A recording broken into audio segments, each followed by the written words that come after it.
This is about decisive leadership. Nazir Razak says his father had it when Malaysia needed it most. After the trauma of 1969, Tun Abdul Razak Hussein faced a fractured country. What followed was not hesitation.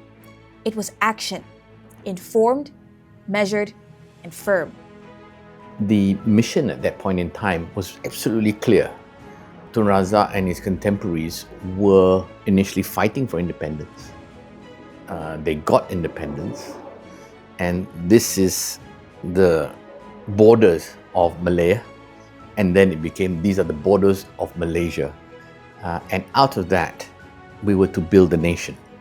That clarity shaped institutions still standing today. Education reform through the Razak Report, a national moral compass, the Rukun Negara, a bold economic reset, and rural transformation through Felda, earning him the name Bapa Pembangunan. Razak consulted widely: teachers, parents, community leaders, a national consultative council, months of debate. But consultation had a limit.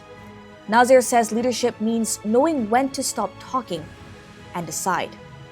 For months on end, spent weekends arguing, debating why May 13th and what we need to do going forwards. So this consultation is very important, but yet up to a point, you then need to make a decision and you need to go. You know, some people, they consult, they procrastinate, never gets done. He said, okay, we consult. At some point, decisions are made and we move forwards. This month marks 50 years since his death in 1976, and the foundation in his name is changing focus. Yayasan Tun Razak is moving beyond remembrance to shaping future leaders. One of our priorities at Yayasan Tun Razak this year is to shift the narrative on Tun Razak's legacy a little bit, from focusing on his policies, his institutions, etc., to more about his leadership, his personal values, and also the methods, which I think are more relevant and enduring. The foundation is refreshing its values-based curriculum. It will produce a documentary and a book. And it continues the Tun Razak Awards to recognize national service. Nazir also looks ahead. What if by 2050, Malaysians are simply born Malaysian?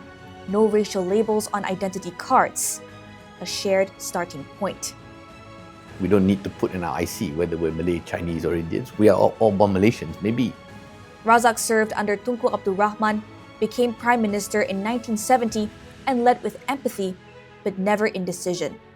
The question now is simple. Does Malaysia still value decisive leadership? Read the full article on FMT, How Razak's Firm and Decisive Leadership Shaped Malaysia, for a thorough look at Nazir Razak's reflections and the leadership lessons behind his father's legacy.